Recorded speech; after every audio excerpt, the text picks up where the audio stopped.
वहाँ पे एक कहावत बहुत फेमस है कि जब वहाँ पे नई नई शादी होती है तो दुल्हन जो होती है हमारे वहाँ पे क्या होती है कि वो अगले दिन नौले जाती है या फिर धारे जाती है पानी लेने के लिए। तो वो शुभ माना जाता है। अगले दिन पूजा अर्चना होती है, पहले धारे की नौले की, तो वो वहाँ पे जाती है, पूजा अर्चना करती है, फिर वहाँ से पानी लेके आती है। तो कहते हैं कि जब वो पानी लेने या धारे या नौले में जाती थी तो अपने घर का रास्ता भूल जाती थी। अच्छा। हाँ, ये मतलब बहुत खतरनाक बात है, मेरे को बहुत डेंसिटी कॉमेडी। काफी थी मतलब लोगों की, है ना। बहुत ह्यूमरस बात भी है। और इसमें क्या है कि वॉर काफी समस्याएं खड़ी करता है। एक तो ट्रेड पे आजकल क्यों ट्रेड वॉर ज्यादा होता है, क्योंकि ट्रेड पे ही सबसे ज्यादा असर पड़ता है और ट्रेड वॉर ही सबसे ज्यादा असर डालता है। तो ये कह सकते हैं कि उसका असर जो पड़ा वो ट्रेड पे पड़ा और वहाँ के लोगों को वहाँ से पलायन करना पड़ा, कई चीज़ों को छोड़ना पड़ा और वो आके फिर नीचे मुनस्यारी, थल और इन जगहों में बसते हैं। तो वहाँ ज़्यादातर खाली मकान दिखते हैं जैसे हाँ, छोड़े खाली हुए। मकान अभी भी दिखते हैं वहाँ पे, कई बंजर। मतलब गाँवों को देख के लगता है कि यार यहाँ पे कितने लोग रहते थे और कहाँ चले गए सारे लोग।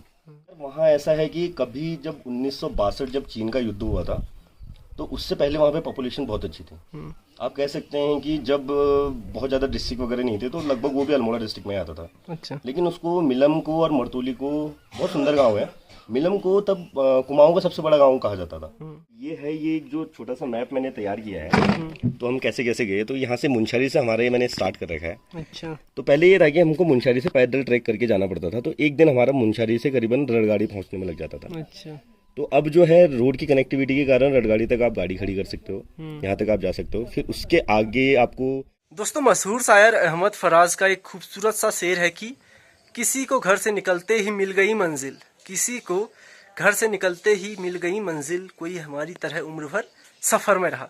लेकिन कई लोग ऐसे हैं आजकल जिनको सफ़र में रहना अच्छा लगता है, सफ़र में रहने को वो काफ़ी एंजॉय करते हैं। ऐसे ही हमारे एक बड़े भाई हैं अमित दा, तो आए दिन कहीं ना कहीं घूमने निकल जाते हैं। तो हाल ही में वो गए थे आपके यहाँ पे मिलम जोहार गए थे। जोहार घाटी उत्तराखंड के पिथौरागढ़ जिले का एक सीमांत इलाका है और काफ़ी खूबसूरत है, निहायत ही खूबसूरत क्षेत्र है। अगर आपको पप्पू दा का वो वाला गाना याद हो कि ऐजा रे चत बैसाखू मेरो मुनस्यारा, उसमें जो है जोहार घाटी और नीलम क्षेत्र का काफ़ी ज़्यादा जिक्र पाया जाता है। काफ़ी खूबसूरती उन्होंने अपने गाने में उसकी वर्णित की है। तो फिलहाल उनसे बात करते हैं, उनसे जानते हैं कि जोहार घाटी कब जाया जा सकता है, कितना खूबसूरत है, कैसे वहाँ के लोग हैं, कैसी वहाँ की जीवन शैली है, कल्चर कैसा है, खान पान कैसा है, उसके अलावा वहाँ जाना कितना सस्ता है या फिर महंगा है, क्या है मतलब वहाँ जाने का हिसाब किताब, कितना पैदल चलना पड़ता है, कहाँ तक गाड़ी जाती है, वो सब जानते हैं। तो बिना देरी के आज की वीडियो को शुरू करते हैं। अभी तक आपने मेरे यूट्यूब चैनल गाँव वाला को अगर सब्सक्राइब नहीं किया है कर लीजिए। सीधे लेते हैं अमित दा को। तो अमित दा, कैसा लग रहा है मेरे साथ वीडियो पे आके? यार राजू भाई, पहली बार कर रहा हूँ तो थोड़ा तो अजीब लग रहा है। मतलब अजीब क्या लग रहा है, ऐसा नया नया एक्सपीरियंस है। नया नया एक्सपीरियंस है। हाँ, बढ़िया। ये बताओ आप कहाँ से हो सोमेश्वर में, थोड़ा दर्शकों के लिए। सोमेश्वर घाटी के मैं गुरुड़ा गांव से हूँ। गुरुड़ा गांव से हैं। हाँ, वहाँ पे ज़्यादातर लोग बोरा, भंडारी और रावत रहते हैं। अच्छा, ये कहाँ पड़ता है गुरुड़ा? दर्शकों के लिए, मुझे तो पता है। गुरुड़ा पड़ता है सोमेश्वर से आगे, कौसानी वाली रोड में अगर आप जाएं तो यहाँ से करीबन सोमेश्वर से 4 किलोमीटर आगे है। 4 तो किलोमीटर बीच में पड़ता है कौसानी और सोमेश्वर के। जैसे चनौदा के पास में जो हाँ, गुरुड़ा, जी, ठीक हो चनौदा। गया। तो ये बताएं, आप घूमते फिरते रहते हैं, घूमने का ये शौक कैसे आपके अंदर एक तरह से आया? एक्चुअली घूमने का शौक अगर यार कहा जाए तो ये रील और इन सब की दुनिया से थोड़ा पुराना ही है मेरा। अच्छा। कि मैंने पहली यात्रा जो की थी वो लगभग जो सबसे लंबी यात्रा थी वो केदारनाथ की थी। हाँ। और उससे पहले भी मतलब हम इधर उधर घूमते ही रहते थे। हाँ। और अपने गांव से भतीन चले गए, या फिर इधर के मंदिरों में चले गए, उदयपुर चले गए, मतलब या फिर आसपास भरतपुर से चले घूमना गए। शुरू हुआ ना? हाँ, वहाँ से जंगल टूर से ये सारा स्टार्ट हुआ और फिर धीरे धीरे करके धीरे धीरे जैसे पता लगा कि हाँ चलो गाड़ी से यहाँ जा सकते हैं, वहाँ जा सकते हैं, तो अपनी बाइक खरीद के फिर चलो कहीं पे भी चलो। तो कहीं पे भी चलो। तो अभी आप रिसेंटली जो है मिलम जोहार होके आए हैं, कैसा लगा? मिलम जोहार का बहुत अद्भुत, मैं कह सकता हूँ इसके बारे में कि हाँ बहुत अद्भुत इधर का टूर था। और सबसे अलग भी था, सबसे हटके भी था, क्योंकि ऐसा था कि सबसे पहले मन में ही जो बात आई कि यार मुनस्यारी से 65 किलोमीटर करीबन आगे है। तो 65 किलोमीटर में ये हुआ कि यार हम लोग इसको कैसे कर पाएंगे। तो अभी वहाँ पे रोड का इंफ्रास्ट्रक्चर जो है वो बिछ रहा है, यानी कि अभी पूरी तरीके से बिछा नहीं हुआ है। सड़कें बन रही हैं। सड़कें बन रही हैं अभी, नहीं अभी उनकी कनेक्टिविटी चालू है, बीच बीच में कहीं पे बन गई है या कहीं कहीं पे नहीं भी बनी है। तो उनकी कनेक्टिविटी लगभग लगभग चालू है, क्योंकि चाइना बॉर्डर है। इस वजह से वहाँ पे की सेना की तैनाती वहाँ पे जल्द से जल्द करी जा सके। और जो भी, तो इन चक्करों में तो थोड़ा अच्छा तो हो रहा है, विकास कार्य भी है, लेकिन हाँ कह सकते हैं कि थोड़ा बहुत खराब भी है, क्योंकि लैंडस्लाइड भी बहुत हो रहे हैं वहाँ पे।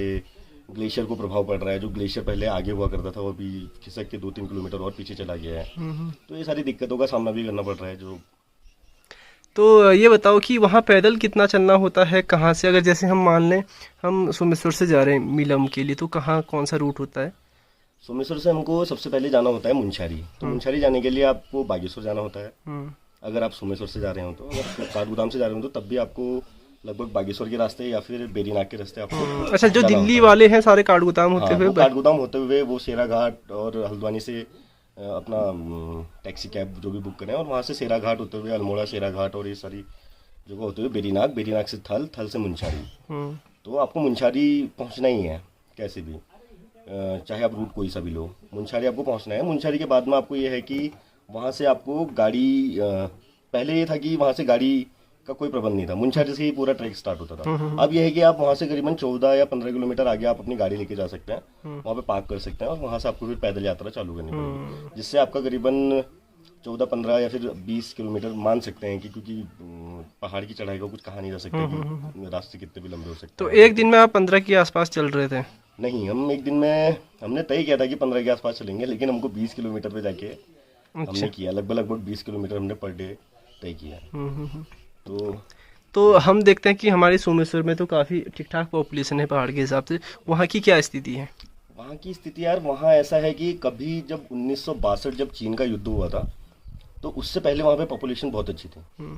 आप कह सकते हैं कि जब बहुत ज़्यादा डिस्ट्रिक्ट वगैरह नहीं थे तो लगभग वो भी अल्मोड़ा डिस्ट्रिक्ट में आता था। अच्छा। लेकिन उसको मिलम को और मरतोली को, बहुत सुंदर गांव है मिलम को, तब कुमाऊं का सबसे बड़ा गांव कहा जाता था, क्योंकि आप लगाओ कि 1962 में शायद अब भी जितने हमारे गांव में इतनी पॉपुलेशन है तो ये शायद तब नहीं रही होगी, तब हमारे लोग कम रहे होंगे, उनके भाई कम रहे होंगे। लेकिन उस समय पे 1962 से पहले वहाँ पे 500 परिवार रहते थे एक गांव में, एक गांव में, मिलम गांव में।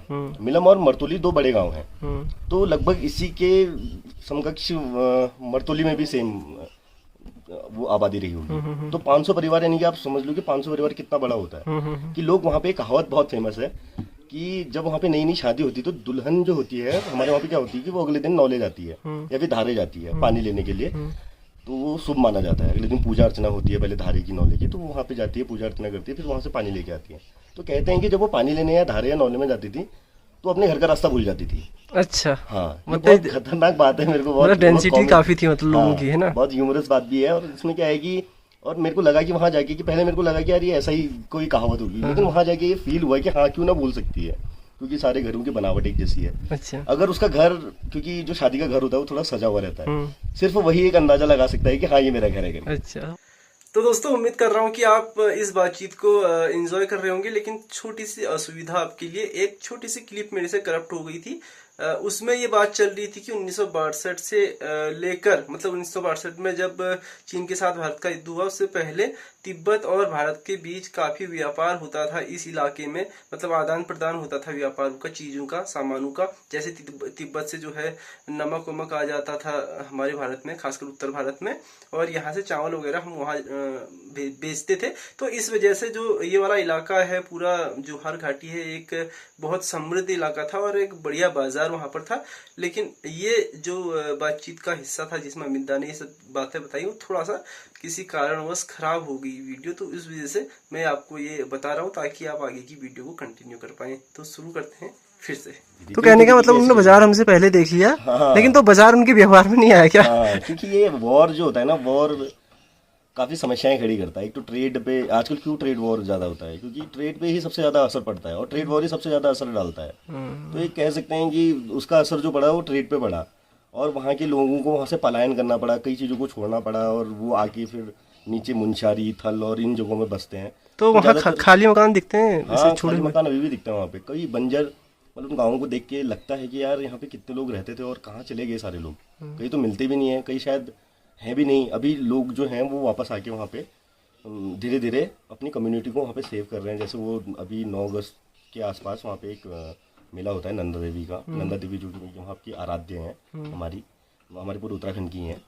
तो उनकी पूजा अनुष्ठान में वहाँ पे सारे लोग आते हैं वहाँ पे, और वो चाहे जिस पोजीशन में भी, चाहे जिस देश विदेश जहाँ से भी होंगे, वो एक बार तब गाँव जरूर आते हैं। तो ये चीज़ बहुत अच्छी लगी मेरे को। तो आजकल वहाँ पे उसी की तैयारी चल रही है। हाँ, शायद उसकी तैयारी चल रही है, क्योंकि मैं भी गया था तो वहाँ पे नंदा देवी का मंदिर बन रहा था मरतोली में। अच्छा। और काफी अच्छा उन्होंने। अच्छा, वो वाला मंदिर है क्या जो पप्पू दा के गाने में है? हाँ, क्या भलो मरतोली में नंदा जी मंदिरा, अच्छा, ये वही मरतुली वाला नंदा देवी हो गया। और बहुत सुंदर वो मंदिर है। अभी उनको उसको और सुंदरता से बनाया गया है कि नहीं, उन्होंने छवि वो करी है। बाहर से देखने में तो बहुत सिंपल लगता है, लेकिन उसमें बहुत अच्छा आर्किटेक्चर अंदर से उन्होंने बहुत साइंटिफिक चीज़ों से किया गया है। तो उनको लागत भी उनकी काफ़ी ज़्यादा है, 1 करोड़ के ऊपर का कम से कम मंदिरों बना है। अच्छा, नक्काशी भी बहुत की होगी उसमें। नक्काशी मतलब बाहर से समझ में तो नहीं आएगी, लेकिन हाँ जो अंदर का आप उसका अगर देखेंगे, उसका आर्किटेक्चर अगर समझेंगे उसको, तो काफ़ी मतलब अच्छे से उन्होंने वो अच्छा, ये बताओ किया वहाँ गया है। खेती पाती का क्या है सिस्टम? खेती का वहाँ पे लोगों के पास खेत तो बहुत है, लेकिन खेती अभी हो नहीं रही है। तो उनका जो मेन व्यवसाय अगर समझ में आता है, तो कुछ लोग बकरियां पालते हैं, वो बकरवाल हैं, और बकरियों के साथ में ही अपना रह गुजर करते हैं। कुछ लोग हैं जो अच्छी जॉब वगैरह कर रहे हैं, कहीं पे बाहर निकल गए वहाँ से और जॉब कर रहे हैं। कुछ लोग ऐसे हैं कि जो वहाँ पे रह के ही थोड़ा बहुत सेवाएं दे रहे हैं। जैसे हम गए तो हमारे लिए, अब टूरिस्ट सब लोग निकल जाएंगे तो कोई तो वहाँ पे जाएगा कि तो देखिए ट्रैवलर लोगों को कि हाँ क्या उनको, तो उसलिए भी काफ़ी रुके हुए हैं। एक वृद्ध आदमी में मिला वहाँ पे, मरतुलिया जी, किशन मरतुलिया, तो वो काफ़ी वृद्ध थे, और लेकिन उन्होंने एक अपना एक होम स्टे वहाँ पे अभी भी चला रखा है। वो करीबन 1994 से होम स्टे है, और वो अभी भी उसको चला रहे हैं और बहुत अच्छे से चला रहे हैं। आपके पास उनका नंबर होगा? जी हाँ। हाँ, तो मैं ये डिस्प्ले में डाल दूंगा ना, ताकि कोई अगर कांटेक्ट करना चाहे तो। नंबर तो शायद नहीं होगा नंबर, क्योंकि ऐसा है कि उनके वहाँ पे सैटेलाइट फोन की ज़्यादा वो है, नंबर नहीं है। लेकिन हाँ मैं अच्छा, वहाँ नेटवर्क का इशू है क्या? हाँ, बिल्कुल नेटवर्क कहीं पे भी नहीं मिलेगा आपको। अच्छा, वहाँ पे आपको जो नेटवर्क मिलेंगे वो सीधे सिर्फ ITBP और इनके कैंप में मिलेंगे, और उनके पास में भी वायरलेस जो सैटेलाइट वगैरह की वो व्यवस्था है वो वाला है। अब अच्छा। उनका नंबर में व्यवस्था कर सकता हूँ, लेकिन उन्होंने शायद अपने रिश्तेदार का नंबर दे रखा है मुझे, किसी का दे रखा है, लेकिन वो ऐसा पॉसिबल नहीं हो पाएगा कि आप ऑनलाइन बुकिंग कर पाएं या ठीक फिर ठीक ठीक ठीक, वहीं जाके आप बात। मरतुली गांव अगर आप जा रहे हैं, मिलम गांव में आप सीधे जाके पूछिए किशन सिंह मरतुली जी का होम स्टे कहाँ पे है, तो वो अभी बता देंगे एक ही होम स्टे वहाँ पे वो चल रहा है।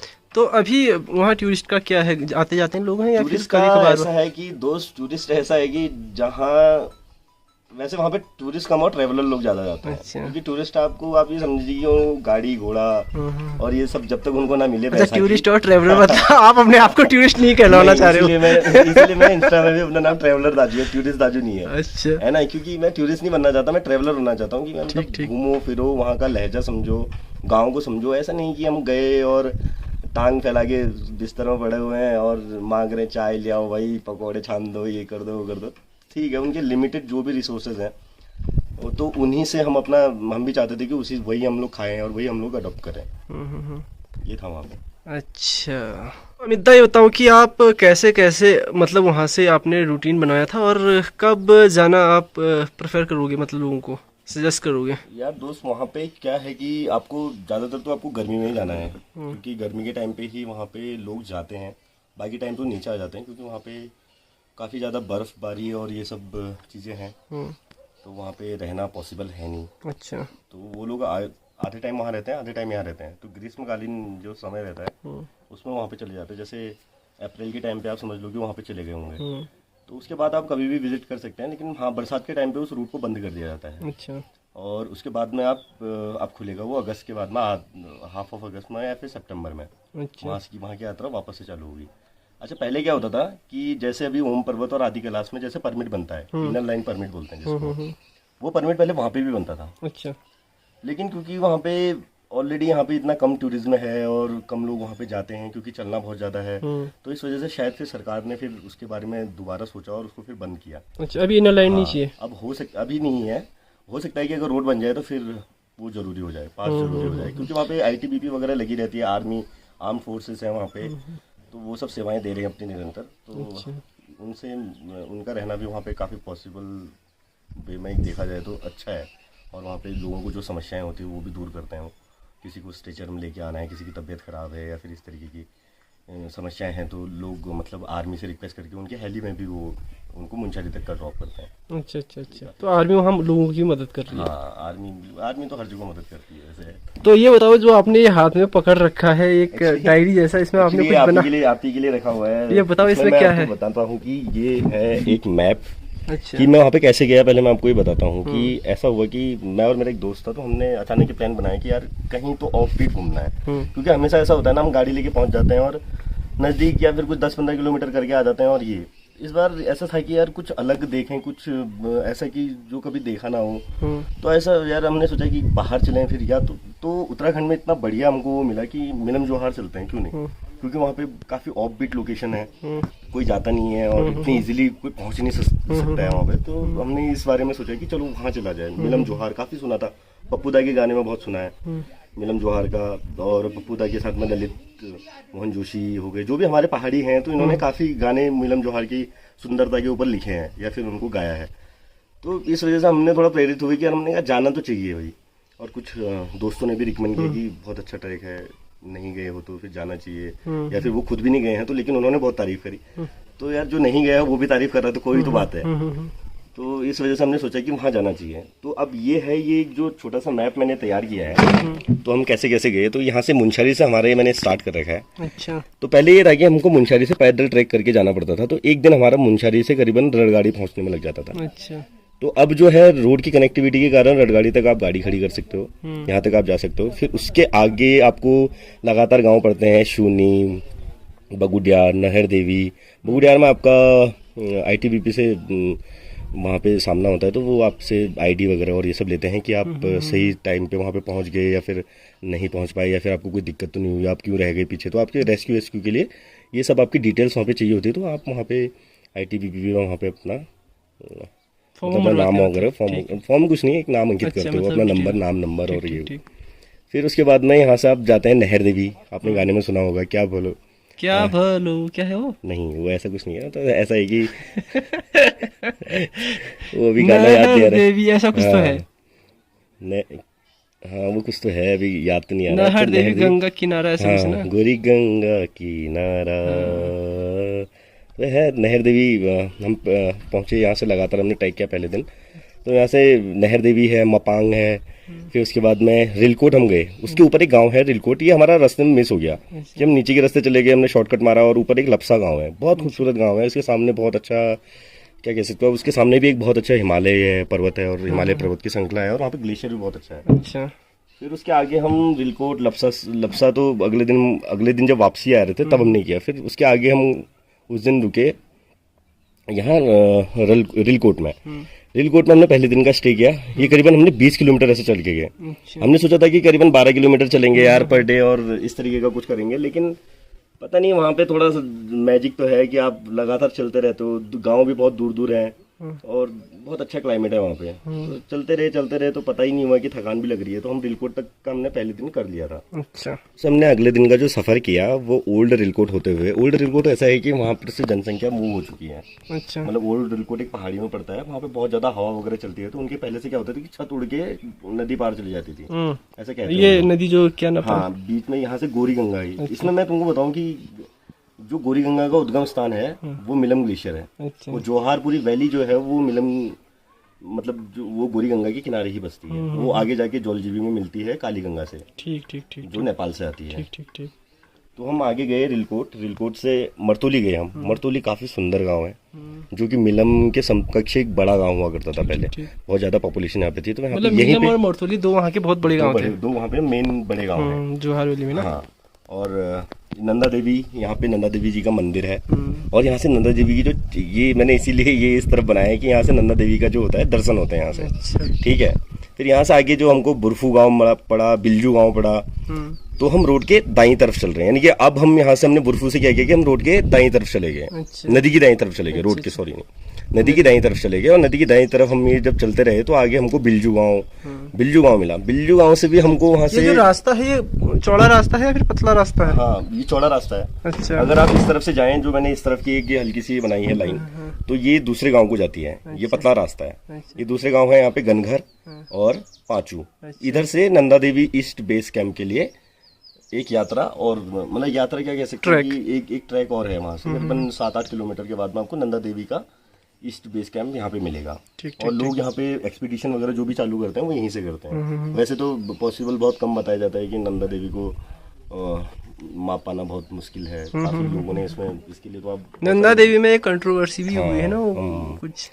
तो फिर आगे आपको यहाँ पे मिलम गांव पड़ता है। यही आपका लास्ट है। यहाँ पे आपको, यहाँ से आगे आपको जाने नहीं दिया जाता, क्योंकि यहाँ से आगे को सिर्फ आर्मी और आईटीबीपी का पहरा रहता है। वो यहाँ की पहाड़ियों को सुरक्षित करते हैं। तो यहाँ से चाइना मतलब पास हो गया फिर? हाँ, यहाँ से आप, वैसे तो चाइना क्या ही करें, तिब्बत हम बोलते हैं ऐसे। तो यहाँ से तो आईटीबीपी वही इंडो तिब्बतियन वही बॉर्डर पुलिस। हाँ, तो यहाँ से किंगरी बिंगरी जो लास्ट एक स्टॉप पड़ता है मिलम से, वो करीबन 10-15 किलोमीटर आगे है। अच्छा, ये क्या क्या नाम लिखा आपने? मिलम है, ये लास्ट गांव है। हाँ। तो यहीं हमने स्टे किया था और यहीं पे मिलम ग्लेशियर है। ठीक ठीक। तो यहीं से हमने मिलम ग्लेशियर का ट्रैक किया था और यहीं से जो रिवर हमारी मैंने आपको बताई थी गोरी गंगा, उसका उद्गम है, उद्गम स्थान है। ठीक ठीक। उसके आगे है ढुंग, ओल्ड ढुंग, गंग पानी और फिर उल्टा धुरा और जयंती धुरा, ऐसी कुछ। और फिर उसके बाद में किंगरी बिंगरी जो है कि लास्ट वहाँ पे। अच्छा, गंग पानी एक कास्ट मतलब उप जाती भी ऐसे लोग। अच्छा, मैं तुमको एक और खास चीज बताता हूँ। यहाँ जितने भी गांव हैं, जितने भी मैंने आपको गांव के नाम बताए ना, उनके कास्ट के नाम जो भी वहाँ पे लोग रहते हैं,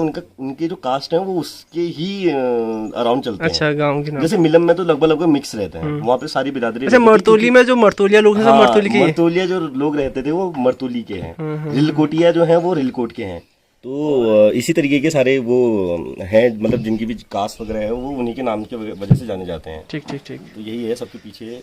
तो खाने पीने में वहाँ आपका कितना मतलब वो आया यार बजट? ये बहुत खास बात तुमने पूछी है, बहुत अच्छी बात भी पूछी है कि मैं इसीलिए आपको बोल रहा था कि वहाँ पे जाना क्यों चाहिए।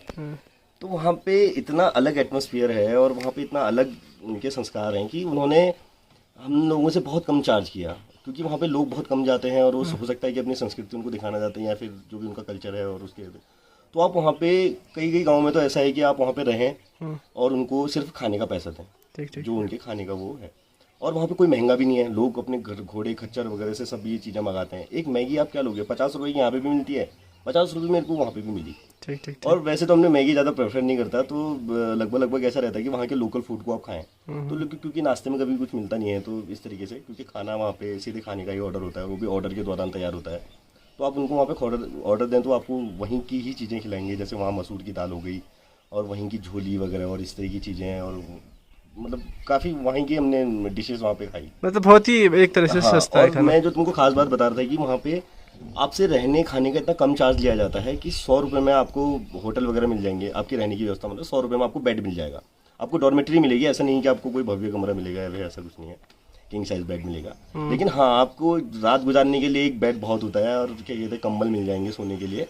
तो 100 रुपया मात्र चार्ज करते हैं। कहीं कहीं पर तो ऐसा है कि आप सिर्फ खाने का पैसा दें और उनको सिर्फ खाने का पैसा चाहिए और बाकी आप उनके साथ में रहें, उनके कल्चर को समझें और फिर आगे अपने। तो दोस्तों, ये थे हमारे अमितदा। उम्मीद करता हूँ आपको इनकी बातचीत, इनकी बातें अच्छी लगी होंगी। पहली बार मैंने इनको अपने व्लॉग में लिया, वीडियो में लिया, और मैं कोशिश करता हूँ कि कुछ भी नई जानकारी हो या फिर कुछ भी नया हो उसको अपने व्लॉग के थ्रू आप तक पहुँचाया जाए। फिलहाल आज के वीडियो में इतना ही है। उम्मीद करता हूँ आपको ये वीडियो पसंद आई होगी। अगर आपको वीडियो अच्छी लगी कमेंट कर दें।